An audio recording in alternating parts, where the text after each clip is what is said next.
आज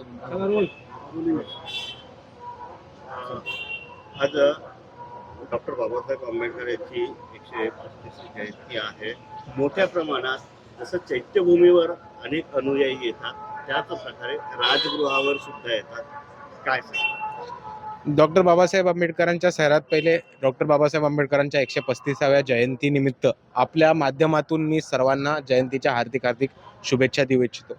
आणि आपल्या सर्वांना माहिती असेल की राजगृह असेल किंवा चैत्यभूमी असेल, इथे मोठ्या प्रमाणामध्ये भीमानुयायी खूप मोठ्या संख्येने येतात. पण मी एक फरक नक्कीच करेन की जयंतीला ज्या प्रमाणात लोक येतात त्याच्याहून खूप मोठ्या संख्येने लोक 6 डिसेंबरला येतात.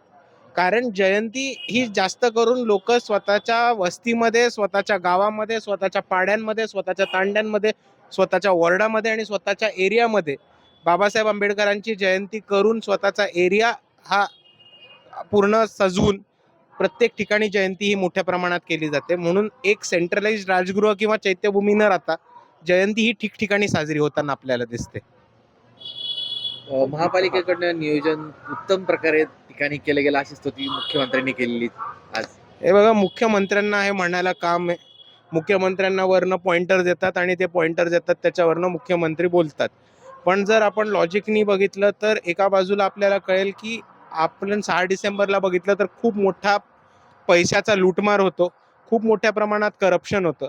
जितके पोर्टेबल टॉयलेट्स दाखवले जातात तितके पोर्टेबल टॉयलेट्स उपलब्ध केले जात नाहीत, पाण्याची व्यवस्था केली जात नाही, औषधांची व्यवस्था केली जात नाही. ही व्यवस्था सरकारने करणं कामाचं आहे, पण त्याच्याहून महत्त्वाचं ही व्यवस्था चैत्यभूमीवरती काम करणाऱ्या आणि आंबेडकर भवनवर राजगृहावरती काम करणाऱ्या समता सैनिक दल आणि व्हॉलेंटियर्स ही लोक हे काम करताना दिसतात. तर मोठ्या प्रमाणावरनं सरकारकडनं गैरसुविधा होतात. मोठ्या प्रमाणावरती 6 डिसेंबर आणि 14 एप्रिलचं जे महानगरपालिकेचं बजेट असतं त्याच्यामध्ये खूप मोठ्या प्रमाणाचा भ्रष्टाचार करून अधिकाऱ्यांकडनं आणि नेत्यांकडनं पैसे खाण्याचा प्रकार होतो. मागच्याच 6 डिसेंबरला वंचित बहुजन आघाडीचे स्वप्नील जवाळगेकर म्हणून आहेत मुंबईचे, त्यांनी ते सगळं प्रकरण उघडकीस आणलं होतं आणि या अधिकाऱ्यांना तोंडगाशी पाडण्याचं काम मागच्या 6 डिसेंबरला केलं होतं. आणि ह्या 14 एप्रिलला पण पुढच्या 2 दिवसामध्ये आपल्याला भ्रष्टाचार कसा होतो याचे रिपोर्ट्स येताना दिसतीलच. जयंती निमित्त जे बाबासाहेबांचे फोटो आहे त्याला AI मध्ये आपण त्याला विरोध दर्शवलेला, काय सांगाल त्याचं? माझं नुसतं एवढंच म्हणणं आहे की बाबासाहेबांचे जे जुने फोटो आहेत ते खूप आपल्याकडे अवेलेबल आहेत, वेगवेगळ्या रूपामध्ये, वेगवेगळ्या अवतारांमध्ये, वेगवेगळ्या फॉर्मॅटमध्ये, म्हणजे कुठेतरी बसलेले, कुठेतरी उभे असताना, भाषण करताना, लोकांशी संभाषण करताना. आणि त्या प्रत्येक फोटोमध्ये बाबासाहेब आंबेडकरांचा रुबाब जो आहे तो प्रत्येक फोटोमध्ये तसाच दिसून येतोय.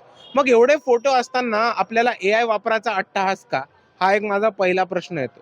दुसऱ्या ठिकाणी आपल्याला दिसतं की भाजपकडनं बाबासाहेबांचा विचार पुसण्याचा प्रकार चालू जातो आणि वेगळे विचार उभे करण्याचा प्रकार येतो. त्याच पद्धतीने समाजवादी, डावे, काँग्रेस हे बाबासाहेबांना त्यांच्या पद्धतीने मांडायचा प्रयत्न करतात.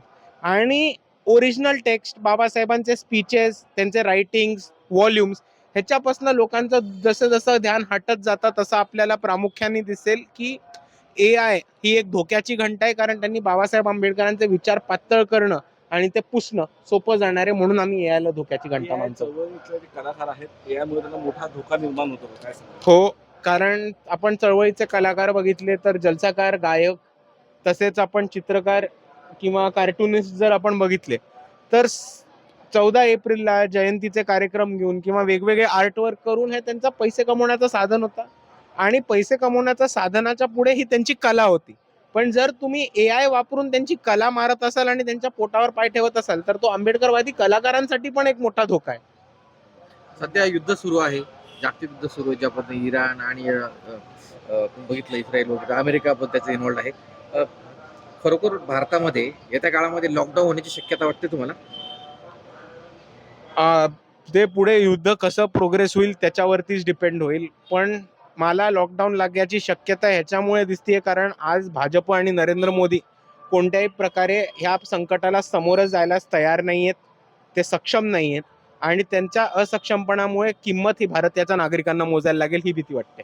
कारण की हातावरती जे छोटी म्हणजे टपऱ्या हॉटेल्स असतात छोटे, ते बंद झाले आणि ग्रामीण भागाचं जे अर्थव्यवस्था ढासळायला लागली, कारण दुकानदारी बंद झाली. म्हणजे आपण चहाच्या टपऱ्या देखील बंद पडल्या कारण गॅस मिळत नसल्यामुळे अनेक अडचणीला सामोरे जावं लागलं. LPG ची टंचाई ही नागरिकांना खूप मोठ्या प्रमाणामध्ये त्रासदायक ठरते. लोकांचा रोजचा जेवणाचा प्रश्न, जीवनमरणाचा प्रश्न, घर चालवण्याचा प्रश्न याच्यामुळे खूप मोठ्या प्रमाणात उपस्थित झाला आहे. आणि ह्याच परिस्थितीमध्ये जर लवकरात लवकर तोडगा नाही काढला तर भारतामध्ये खूप मोठा उद्रेक हा भाजप आणि नरेंद्र मोदींच्या विरुद्ध दिसेल, हे आपल्याला दिसतं.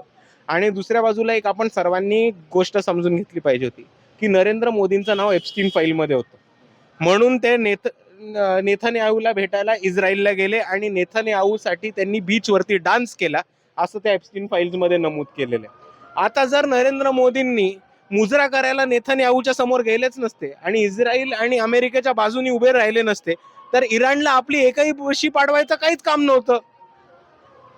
आपण जर भारताची फॉरेन पॉलिसी बघितली तर इराण आणि पॅलेस्टाईनच्या बाजूने भारत नेहमी उभा राहिलाय. अटल बिहारी वाजपेयी भाजपचे प्रधानमंत्री हे पॅलेस्टीनला जाऊन आलेले आहेत, हे आपण इतिहासामध्ये का विसरतोय?